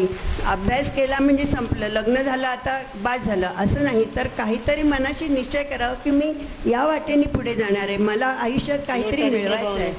कारण तुम्ही बघा, प्रत्येक पुरुष कुठेतरी पोचलेला असतो, कुठल्या तरी संस्थेचा अध्यक्ष असतो, कॉलेजचा प्रिन्सिपल असतो. पण तुम्हाला जेवढं जास्त कळेल त्याचा पुढच्या पिढीला नक्कीच फायदा होईल आणि तुमची पुढची पिढी ऐकेल, दुसरं कुणाचं ऐकत नाही ते. त्यामुळे माझी अशी विनंती राहील आजच्या मातांना आणि उद्याच्या मातांना की आपण थोडी जनरल नॉलेज, समाजाबद्दलचं, वातावरणाबद्दलचं, इन्व्हायरमेंटबद्दलचं, जिओग्राफीबद्दलचं, हिस्ट्रीबद्दलचं सगळं घेतलं पाहिजे आणि आपण पुढच्या पिढीला थोडं संज्ञान केलं पाहिजे. म्हणजे ते कुठेही वाहत जाणार नाहीत, कुणाच्याही चुकीच्या प्रचाराला बळी पडणार नाहीत. त्यांना देश हा सगळ्यात महत्त्वाचा वाटेल, समाज हा सगळ्यात महत्त्वाचा वाटेल आणि ते देशाचं आणि समाजाचं ज्या ज्या गोष्टीनं नुकसान होईल ती गोष्ट करायला धजवणार नाहीत. आणि एकदा अशी सक्षम पिढी आम्ही निर्माण केली की मग आपण आपल्या देशाचं समाजाचं भलं केल्यावर जगाचं कसं भलं करायचं ह्यासाठी असे परिसंवाद आयोजित करावे लागतील असं माझं मत आहे. सो आईचा रोल अतिशय महत्त्वाचा आहे आणि आमच्या पुरुष मंडळीकडे काही बघू नका, आमच्याच्याने काही होणार नाही. तुम्ही मंडळीनेच मनावर घ्या आणि जर पुढची पिढी अशी सज्ञान आणि सुसंस्कृत आणि विचारी केली तर उठसूट जे आजकाल आपल्याकडे कुठल्याही गोष्टीवरती मतभेद निर्माण झालेले आहेत ते कमी होतील आणि देश नक्कीच पुढे जाईल. मला या प्रसंगी संयोजकांनी बोलवलं, आपण दोन्ही शब्द ऐकलात त्याबद्दल सर्वांचे आभार मानतो, धन्यवाद व्यक्त करतो. आणि मला माझ्या मनात जे वाटतं ते मी सांगितलेलं आहे, त्यामुळे मी काही कुठेही गेलो तरी माझ्या मनातल्या गोष्टी लपवून ठेवत नाही. धन्यवाद. वाटतात की इथल्या प्रत्येक वक्त्याने आईची, स्त्रीची महती सांगितली, परंतु आज आपण या पूर्ण जनसमुदायासमोर एक बापाचं कर्तव्य काय असतं, तो जरी बाहेर गेला तरी त्याचं मन कुठे आपल्या पिल्लांपाशी असतं ते सांगितलं. इथे तुम्हाला आयुक्त सर, दिलीपजी नहार, अरुणजी फिरोद यावर इथे बसलेल्या प्रत्येक बापाला एवढं माझं सांगणं आहे की याला किती दिलं त्याला किती दिलं, प्राणवायू कधी पाठवत नाही आपली बिलं. अहो याला किती दिलं त्याला किती दिलं, प्राणवायू कधी पाठवत नाही आपली बिलं. अरे ढग देखील संपून जातात थेंब थेंब जिरत, निखाराही राख होतो तक्रार नाही करत. अहो काळीच जरी फाटलं तरी जखम असते आपोआप, कारण ज्याला रडता येत नाही त्याचंच नाव असतं बाप, त्याचंच नाव असतं बाप. अशा प्रत्येक पित्याला, तातला हे समर्पित करते. व आपण आता वळणार आहोत की आपल्या कार्यक्रमाच्या ज्या उपाध्यक्ष आहेत परमपूज्य मधुस्मिताजी महाराज साहेब, कोकिळकंठी की म्हणतो आपण, वर्षानुवर्ष लोक रामायण महाभारत वाचतच असतात, सच्च्या दिलाची हाक ऐकतच असतात. युग बदलते, काळ बदलतो, पण माणूस तर तोच राहतो. म्हणूनच परमपूज्य मधुस्मिताजी सारखे लोक, परमपूज्य मधुस्मिताजी सारखे संत आपल्या कोकिळ कंठाने सर्व भक्तांना मंत्रमुग्ध करतात. परमपूज्य मधुस्मिताजी महाराज.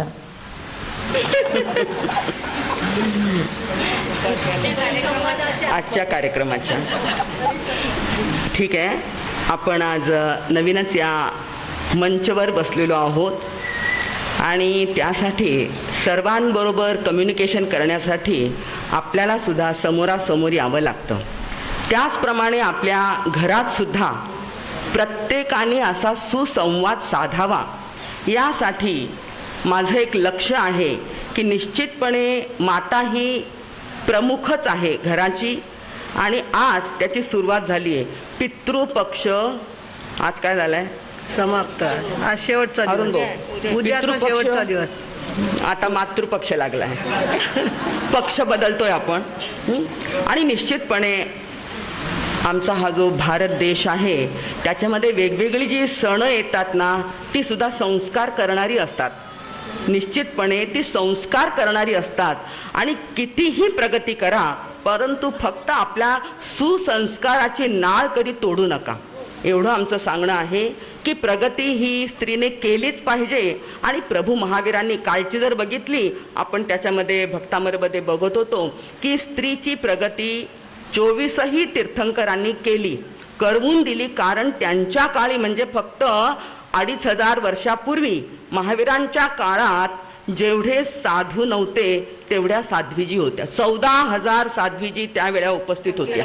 36,000 साध्वीजी, 14,000 साधूजी आणि 36,000 साध्वीजी उपस्थित होत्या. विचार करा, त्यांनी अभ्यास केला असेल, विचरण केलं असेल, लोकांना समुपदेशन दिलं असेल, म्हणजे त्या किती विद्वान असतील. त्यांनी अभ्यास केला, सहन केलं आणि नंतर लोकांसमोर ते वाढलं. म्हणजे तेव्हापासून स्त्रीची ही प्रतिमा महावीरांनी तयार केलेली आहे. आणि आता वर्तमान काळात निश्चितपणे मधला जो थोडा काळ होता तो मागासलेला होता. आत्ता जे सांगितलं सावित्रीबाई फुले किंवा अशा ज्या बाया होत्या त्यांनी थोडंसं कष्ट सहन केलं, परंतु आता पुन्हा असा काळ आलेला आहे वर्तमान की त्याच्यामध्ये स्त्रीने पुढे जावं, तिने प्रगती करावी. व्यापारात चालू आहे, नंतर आकाशात ती उडू लागलेली आहे, नेमबाजी साधू लागलेली आहे. बऱ्याच क्षेत्रात, क्रीडात, खेळात, प्रत्येक अंगणात ती उभी आहे आणि पुढे जात आहे. निश्चितपणे तिने प्रगती करावी. चीनशी करावी, जपानशी करावी, अमेरिकेशी पण करावी आणि या सर्व वातावरणात अभ्यास करून तिने पुढे जावं. मी कुठे आहे, माझं स्थान कोणतं आहे आणि पुढे मला कसं जायचं आहे, कारण माझ्यासमोर माझं स्वतःचं अस्तित्वही आहे आणि माझ्या पुढची पिढी पण आहे. ह्या दोन्ही गोष्टी तिला साधायच्या आहेत, मी स्वतः आणि माझ्या पुढची पिढी. कारण तिच्यावर जबाबदारी असते जन्म देण्याची. जन्म देणारी कोण असते? माता. स्त्री ही माता पण आहे, भगिनी पण आहे, पत्नी पण आहे आणि कन्या पण आहे. निश्चितपणे त्या चारही संकल्पनातून स्त्रीला काय करायचं आहे? पुढे जायचं आहे. म्हणून तिला स्वतंत्रता अति आवश्यक आहे. 3 गुण जर आपण पकडले तर स्वतंत्रता असावी आणि त्यामागे तिला स्वाभिमानही असावा. भारताचा स्वाभिमान, ज्या देशात आपण आहोत त्या देशाचा स्वाभिमान प्रत्येकाने बाळगावा. दुसऱ्याच्या मागे जाऊन आपला स्वाभिमान आपण सोडता कामा नये. म्हणून तो स्वाभिमानही जपावा. आणि तिसरी गोष्ट म्हणजे पुरुषामध्ये जर शक्ती असेल तर स्त्रीमध्ये सहनशक्ती असावी. पुरुषामध्ये जर बळकटी, शक्ती, कारण तो सुरक्षित करणाराही तोच असतो. जर कोणाच्या कचाट्यामधून ओढायचं असेल तर पुरुषा ज्येष्ठा, शास्त्रामध्ये सांगितलेलं आहे पुरुष हा ज्येष्ठ आणि श्रेष्ठ असतो. परंतु अत्याचार आणि बलात्कार करणाराही कोण आहे?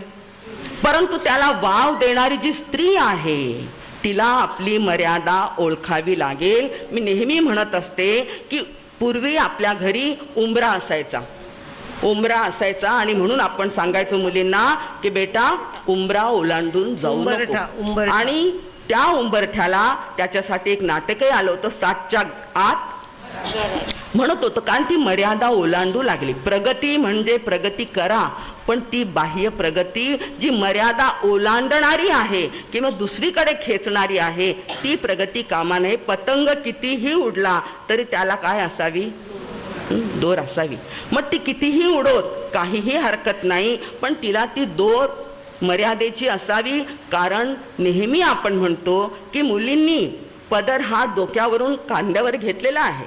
निश्चितपणे ती प्रगती असावी, कारण पहिली तर घुंगट करून पदरावर गेलाय, पदरातून खांद्यावर आलाय, परंतु खांद्याच्या खाली जाता कामा नये. ठीक आहे, पदर गेला म्हणून आदर गेलेला आहे. काय झालेलं आहे? पदर गेला म्हणून आदर गेलेला आहे. नेहमी आम्ही पेपर घेतो, पेपर वाचतो तेव्हा बऱ्याच गोष्टी नकोशा त्या वाचाव्या लागतात. इथे बलात्कार, तिथे बलात्कार लहान मुलीवर, पण आम्ही त्या मुलांना दोष देत नाही. प्रेरित करणार कोण आहे? मुलीच. आम्हाला सांगायचं आहे की मुलांची चूक याच्यामध्ये खूपच कमी आहे. मुलींनी आपल्या प्रगतीच्या नावावर स्वच्छंदता अवलंबिली आहे आणि ती इतकी स्वच्छंद झाली की तिने जे पेहराव आहे तो सुद्धा बदलला आहे. वस्त्रापासून तिने खाली मान घालण्यासाठी आपल्याला मजबूर केलेला आहे. तेव्हा ह्याला प्रगती म्हणता येणार नाही. मर्यादा ही सांभाळलीच पाहिजे. स्त्री ही मर्यादितच असली पाहिजे.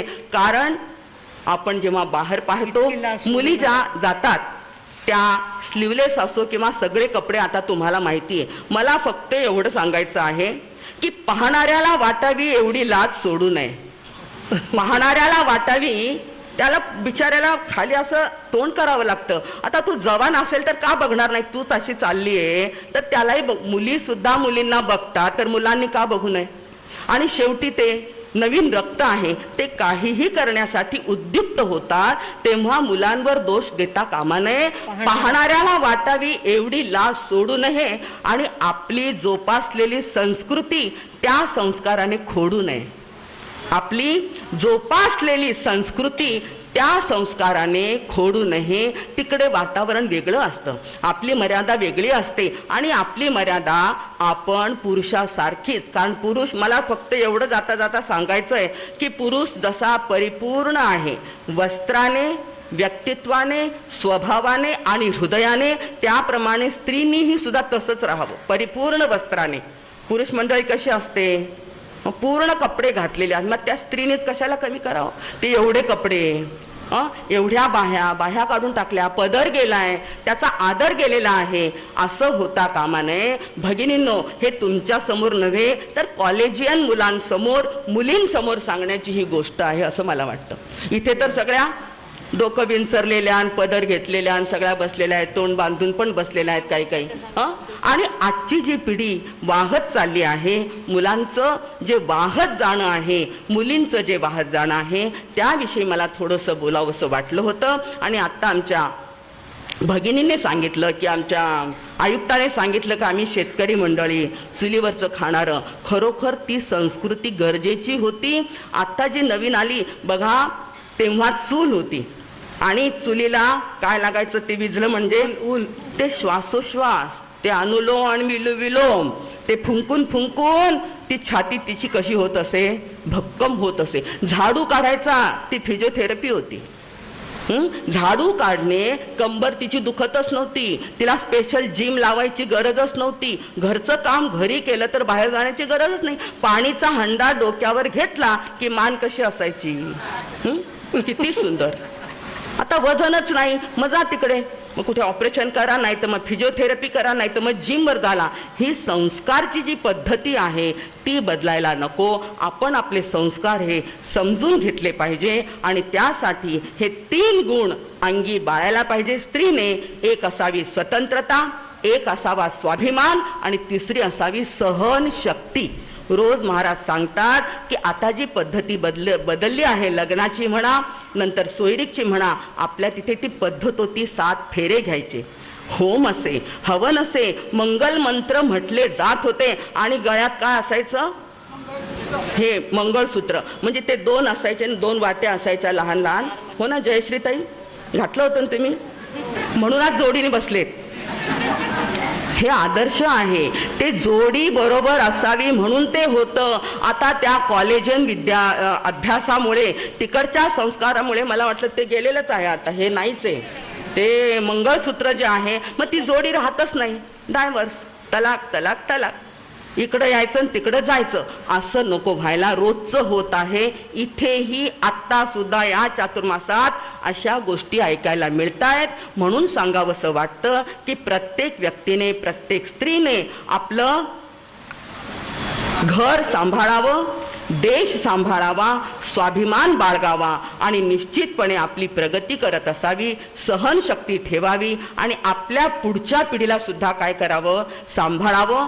क्योंकि कहा गया है गति बदलती है, गति बदलने के लिए ध्यान ना दीजिए, सीढ़ियों की तरफ ध्यान दीजिए.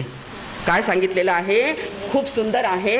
संघर्ष गति का है, सीढ़ियों का नहीं. जर पायऱ्या असतील, तुम्हाला दुसऱ्या तिसऱ्या मजल्यावर जायचं आहे, वळण आहे तिथे आणि पायऱ्या आहे आणि भराभर लोक येत आहेत, जात आहेत, तर काय सांगितलं, संघर्ष गति का है, सीढ़ियों का नहीं. संघर्ष दृष्टि का है, पीढ़ियों का नहीं. गति बदल जाए, सीढ़ियाँ बदलने की जरूरत नहीं, और दृष्टि बदल जाए तो पीढ़ियाँ बदलने की जरूरत नहीं. आपल्याला फक्त आपली गती बदलायची आहे. हां, तो समोरून येतोय, तो खाली उतरतोय, तू थोडा रस्ता दे आणि तू तुझी वाट काढून घे. त्याप्रमाणे दृष्टी जर बदलली तर पिढ्या बदलने की जरूरत नाही. बंधू आणि भगिनींनो, खरोखर आजचा जो हा कार्यक्रम इथे घेतलेला आहे, अतिशय आवडणारा, अतिशय सुसंस्कृतपणे तुम्हाला काहीतरी सांगण्याचा आम्हाला जो हा अवसर, ही संधी मिळाली आहे, तरी माझ्या मनातल्या ज्या गोष्टी होत्या त्या आपल्या समोर सादर केलेल्या आहेत. आणि आम्ही आमचं जे जीवन आहे तेच तुम्ही बघत आहात की संन्यासी असून क्रांतिकारी आहोत. निश्चितपणे ह्या जीवनात आमच्या ज्या माताजी होत्या मातोश्री अनंत उपकारी त्याच्या अनेक प्रसंग महाराजांनी आपल्यासमोर प्रस्तुत केलेले आहेत की त्या 100 वर्षापूर्वी माताजी कशा क्रांतिकारी होत्या. घरात राहून सुद्धा किती त्यांनी प्रगती केली आणि आम्हा सर्वांना बाहेर काढून क्रांती करायला लावली. तर बंधूंनो भगिनींनो, याप्रमाणे आपणही जागृत असावं, प्रगती पण करावी, मर्यादा पण सांभाळून ठेवली तर निश्चितपणे ही प्रगती कोणाच्याही आड येणार नाही. पुरुष स्त्रीच्या येणार नाही आणि स्त्री पुरुषाच्या येणार नाही. निश्चितपणे ती पुढच्या पायलावर अवश्य आपलं पाय ठेवणार आणि पुढे पुढे प्रगती करणार. फक्त मर्यादेची संस्कृतीची कास जर तिने धरून ठेवली तर प्रगती करतच जाणार, अशी मी माझी अपेक्षा बाळगून आता मी विराम घेते. ओम. 2 मिनिटामध्ये आपलं काव्य तुमच्यासमोर प्रस्तुत करणार आहे. याच्या पुढे उठावणं होणार आहे. उठावण्याचे लोक येणार आहेत म्हणून आता लवकर आवरा. आणि उद्या अमावस्या आहे, आज अमावस्या नाही आहे. उद्याचं प्रतिक्रमण. कविता मला म्हणायची, आत्ता जी चर्चा झाली त्याच्यावर, की घराचं घरपण घरावर कसं रुसलं. घराचं घरपण घरावर रुसलं आणि गाल फुगून कोपऱ्यात जाऊन बसलं. वडीलधाऱ्या माणसांना उरला नाही मान, त्यांची वेदना ऐकणारे नव्हते कुणाजवळ कान. मधली पिढी नोकरीच्या घाण्याला गुंफलेली आणि घाई गडबड त्यांच्या 5वीलाच पुजलेली. शाळा ट्युशनच्या ओझ्यामध्ये गुदमरलं बालपण आणि स्पर्धा अपेक्षाच्या तापानं करपलं कोवळं मन. अद्रातिथ्य झालं पाहुण्यांचं अशक्य प्राय आणि शेजार धर्मानेही घेतला हळूच काढता पाय. घरातली सुखशांती मग ढळायला लागली. मग घरपणाची महती मात्र तेव्हाच सर्वांना कळायला लागली. हरवलेल्या घरपणाची सुरू झाली शोधाशोध. मधल्या म्हणजे आमच्या पिढीला जाणवलं की ह्यात आहे आपला दोष. मागच्या पुढच्या पिढींना द्यायला हवा थोडा वेळ, तरच घराचं घरपण टिकेल, अजून नाही गेली वेळ. मग वडीलधाऱ्यांनी ठरवलं की थोडं अलिप्त व्हायचं, अडीअडचणींना मात्र सर्वांच्या पाठीशी राहायचं. छोट्यांनी ठरवलं की हट्ट कमी करायचे आणि घरातल्या सर्वांशी नम्रतेने वागायचे. एकमेकाच्या आत्मपरीक्षाने घरपण सुखावलं आणि सारंच घर मजेत स्थिरावलं, मजेत स्थिर. वा वा वा, खूप छान, धन्यवाद. खूप छान. आता अध्यक्षीय मनोगत परमपूज्य वाणीभूषण प्रीतीसुधाजी महाराज. बघा, वेळ संपली आहे आणि तरी सुद्धा थोडंसं बोलायचं आहे. पहिली गोष्ट, ज्यांनी आपलं वक्तव्य केलं त्यांनी अत्यंत समर्पक अशा शब्दांचा संचय आपल्यासमोर प्रस्तुत केला आणि आपल्याला समाधान होईल अशा प्रकारची त्यांनी आपली विषयाची मांडणी केली. सगळेच जण खूप छान बोलले आहेत. आणि आता शेवटचं बोलायचं म्हटलं म्हणजे शेवटचं कन्क्ल्युजन हे जर पाहिलं तर पूर्वीची स्त्री ही सहनशक्तीने भरलेली होती. खूप सहन करायची, एक मोठा कारखाना चालवायची, 40-40 लोकांना एकत्र ठेवून तेवढ्यांची ती सगळी सेवा प्रत्येक ठिकाणी बजावायची आणि तिच्यामध्ये खूप मोठी सहनशीलता होती. एकमेकांना घेऊन चालण्याची पद्धत होती. आणि आजकाल स्वतःचे सासू सासरे सुद्धा सुनांना नको आहेत आणि सासू सासऱ्यांना वृद्धाश्रमात ठेवण्यापर्यंत मजल गेलेली आहे. वृद्धाश्रमात आई वडील जेव्हा जातात तेव्हा नातवंडांना आजी आणि आजोबा मिळत नाही आणि त्यांचं बालपण पोरकं होतं. दुसरी कोटे, घरचे वडील जेव्हा वृद्धाश्रमात गेलेले असतात तेव्हा त्या सुनांना, त्या आयांना आपल्या मुलांना पाळण्या घरात ठेवावं लागतं. आणि आम्ही आमच्या डोळ्याने पाळणा घर बघितलेले आहेत. एकच बाई 15-16 मुलांना घेऊन बसलेली असते. कोणी पाणी मागितलं पाणी देते, खाऊ मागितला खाऊ देते आणि रडायला लागला तर दणकाई ठेवते. आणि अशा प्रकारे संध्याकाळपर्यंत ती मुलांना सांभाळत असते. तिथे कोणताही जिव्हाळा नसतो, तिचे कोणतेही संस्कार नसतात आणि त्याच्या विरुद्ध मुलांच्या रक्ताची हे सुद्धा करतात, ते विक्रीसुद्धा करतात. मुलांच्या रक्तांची विक्री करणाऱ्या पाळणाघरातील बाया आम्ही बघितल्या आहेत. मुलांना घेऊन जातात आणि रक्त देऊन त्याचे पैसे घेऊन येतात आणि आईला असं वाटतं मी मुलाला एवढा खाऊ ठेवून गेले होते, त्याला एवढं खायला घातलं होतं, माझा मुलगा सुधरत का नाही, अशक्त का झाला. तेव्हा तिला खूप उशिरा कळतं की माझ्या मुलाच्या रक्ताचं दान ही बाई करून आली आहे आणि त्याचे पैसे ती घेऊन आलेली आहेत. तर अशा प्रकारच्या विकृती ह्या चालू झालेल्या आहेत. शिक्षण केलं, अतिउत्तम झालं, तुम्ही शिकल्या, हुशार झाल्या, करिअर करायला लागल्या, सगळं कबूल, पण त्याबरोबर तुमचा इगो एवढा जेवढा वाढून ठेवलेला आहे. आत्ताच्या मुलींमध्ये इगो खूप जास्त झालेला आहे आणि झुकणं हे त्यांना माहीत नाही. आम्ही कशासाठी नमणार, आम्हाला कमवता येतो, आम्ही शिकलेले आहोत, तुम्हाला काय कळतं, अशा प्रकारचा जो इगो आतमधला स्ट्रॉंग झालेला आहे. त्यामुळे घराची काय झालेली आहे, हेळसांड झालेली आहे, कुटुंबाची हेळसांड झालेली आहे आणि ती हेळसांड आजच्या सुनेने थांबवली पाहिजे अशी आमची अगत्याची ह्या आधुनिक पिढीकडे मागणी आहे की तुम्ही शिकल्या ते बरं झालं, तुम्हाला कोणीतरी चान्स दिला, त्यामुळे तुम्ही शिकल्या, हुशार झाल्या, बाहेर निघाल्या, करिअर केलं, सगळं कबूल आहे, पण तुमच्या आईवडिलांना न सांभाळणं हा कुठला न्याय आहे. त्यांनी तुमच्या लहानपणाला सांभाळलं, तुमचे सगळी घाण त्यांनी साफ केली, त्यांनी जर अशी उघड्यावर तुम्हाला ठेवलं असतं तर मांजरेने तुमचा बोचका घेतला असता, कुत्र्याने तुम्हाला चावा घेतला असता, काहीही घडलं असतं, पण त्यावेळेला दिवस रात्र एक करून तुम्हाला त्या मांसाच्या गोळ्याला त्यांनी मोठं केलेलं आहे आणि तुम्ही आता मोठे झाल्यानंतर त्यांना त्यांच्या नातवंडापासून पारखं करता. तर महत्त्वाची गोष्ट ही की त्या मांडीवर जी ऊब आहे, आजूबाजूच्या मांडीवर जी मुलांना ऊब मिळते, जी दोस्ती मिळते, जे प्रेम मिळतं, ते आजकाल एकदम कमी झालेलं आहे. आणि माझ्या वाचनात वृद्धाश्रमाची कविता आली म्हणून एवढं सांगावंसं वाटलं. आता एवढंच बोलून मी लगेच पुरं करते.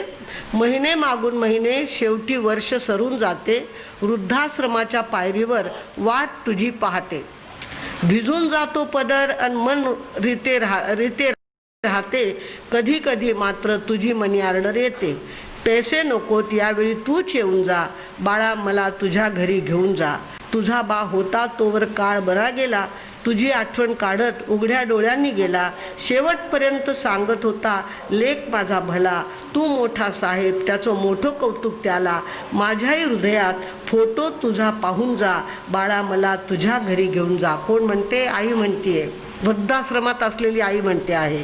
दुष्काळाच्या साली जन्म तुझा झाला, तुझ्या दुधासाठी आम्ही चहा सोडून दिला, तुझ्या दुधासाठी आम्ही चहा सोडून दिला, वर्षाकाठी एक कपडा पुरवून घातला, सालं घातली बापानं पण तुला शाळेमध्ये घातला, हवं तर तू हे सगळं विसरून जा, पण बाळा मला तुझ्या घरी घेऊन जा, धुणी भांडी करीन मी, केर कचरा काढीन मी, पुरणपोळ्या आळू वड्या तुझ्यासाठी रांधीन मी, नातवंडाचं दुखलं खुपलं सगळं बघेन मी, घाबरू नकोस त्याची आजी असं मी सांगणार नाही, तुझ्या घरची कामवाली म्हणून घेऊन जा, पण बाळा मला तुझ्या घरी घेऊन जा, थकलेले डोळे बाळा प्राणकंठी आले, तुझ्या बिने जगणे आता मुश्किल झाले, विसरू कशी तुला मी तुझ्यामुळे आई झाले, बाळ माझं कुलभूषण पोरकी मी का झाले, आता माझ्या थडग्यापाशी आई म्हणून जा, जमलंच तुला तर हा वृद्धाश्रम पाडून जा, जमलंच तुला तर हा वृद्धाश्रम पाडून जा, पण बाळा मला तुझ्या घरी तू घेऊन जा. अशा प्रकारच्या जेव्हा या कविता वाचण्यात येतात तेव्हा हृदय फाटायला लागतं आणि असं वाटतं की मुलींचा इगो खूप वाढलेला आहे, त्यांना झुकणं नको आहे, त्यांच्याजवळ सगळं काही आहे, त्यांना प्रेम करणारे त्यांचे नवरे असतात, पुढे मुलं असतात आणि आया आणि वडील नसले तरी त्यांना चालत असतं, पण त्या आई वडिलांच्या काळजाला किती छिद्र पडतात हे आजच्या मुलींना लक्षात आलं पाहिजे, आजच्या मुलींनी हे लक्षात घेतलं पाहिजे. दुसरी गोष्ट, आजकालचे नवे जवान तुमच्या सौंदर्याचं कौतुक करतात, जेवढ्या तुम्ही उघड्या राहतात तेवढं त्यांना खूप बरं वाटतं, त्यांना करमणूक होते आणि त्या तुम्हाला काय करतात, हरभऱ्याच्या झाडावर चढवतात. कोण? मूर्ख जवान मुलींना हरभऱ्याच्या झाडावर तर खूप छान दिसते, इथे काहीच नाही, म्हणजे किती छान दिसते तुझं शरीर, आणि ती एकदम त्याला खरं समजते आणि तसेच कपडे घालायला लागते. इथून इथपर्यंत कपडे आणि इथलं तर आता गेलंच आहे सगळं. आणि अशा मुली जर सडकेवर फिरतील तर मुलांची मनं नाही बिघडणार तर काय होईल सांगा. आणि असे जे अत्याचार अन्याय होत्या मधुस्मिताजींनी सांगितलं त्याला कारण मुलीच आहेत. आणि प्रत्येक आईवडिलांनी आपल्या मुलांना एवढं डोक्यावर चढवायचं नाही की त्यांचं ते ऐकतच नाही. त्यांनी सांगितलंच पाहिजे मुलीला की स्लीवलेस घालून जायचंच नाही, अर्धे कपडे घालून जायचंच नाही, तू पूर्ण कपडे घातल्याशिवाय शाळेत जायचंच नाही, असं जर आई वडिलांनी सांगितलं आणि तसा त्यांच्यावर धाक असला. आणि वास्तविक पाहता 12 वर्षाची मुलं झाल्यानंतर आईने मुलीजवळ झोपलं पाहिजे, वडिलाने मुलाजवळच झोपलं पाहिजे आणि त्यांना जोपासलं पाहिजे. अशा प्रकारे हळूहळू जर आपण जोपासना करायला शिकलो, मोठ्यांपासून लहानापर्यंत, लहानांनाही सांभाळायचं आणि मोठ्यांच्याही काळजाला छिद्र पडू द्यायची नाही. मोठ्यांचे स्वभाव विचित्रच असतात, ही गोष्ट तेवढीच खरी आहे. तुम्ही म्हणाल त्यांचे स्वभाव काय हिऱ्यासारखे असतात का, त्यांचे स्वभाव बिघडते, विकृत झालेलेच असतात, त्यांचं वय झालेलं असतं आणि त्यांच्या डोक्यात एक फॅड बसला तशा प्रकारचे ते वागत असतात. पण आपल्याला त्यांना समजून घ्यायचं असतं आणि त्यांना सांभाळून घ्यायचं असतं. आपला मुलगा कसाही वागला तर आपण ज्याप्रमाणे सांभाळून घेतो त्याप्रमाणे आपल्या आईवडिलांना सुद्धा सांभाळून घेता आलं पाहिजे. हीच माझी आजच्या पिढीला विनवणी आहे. बाकी स्त्रियांचे गीत कितीही गायले तरी कमी आहे. खूप काही स्त्रीमध्ये असतं. स्त्री एक मोठा घरचा कारखाना चालवित असते. कुठेही स्वतःचं नाव न देता, कोणाची ॲडव्हर्टाईज न करता सगळं काम ती करीत असते. आणि तिच्यामध्ये जी सहनशक्तीची भरपूर शक्ती आहे ती पुरुषांमध्ये सापडू शकत नाही. स्त्री माता होती, आहे आणि राहणार आहे, पण त्या मातृत्वाला कोणत्याही प्रकारचा कलंक लागता कामा नये अशा प्रकारची अपेक्षा ठेवून आता माझ्या शब्दांना मी विराम देते. कारण की घड्याळाचा काटा पुढे सरकला आहे आणि पुढचे कार्यक्रम त्यांना उरकायचे आहेत. म्हणून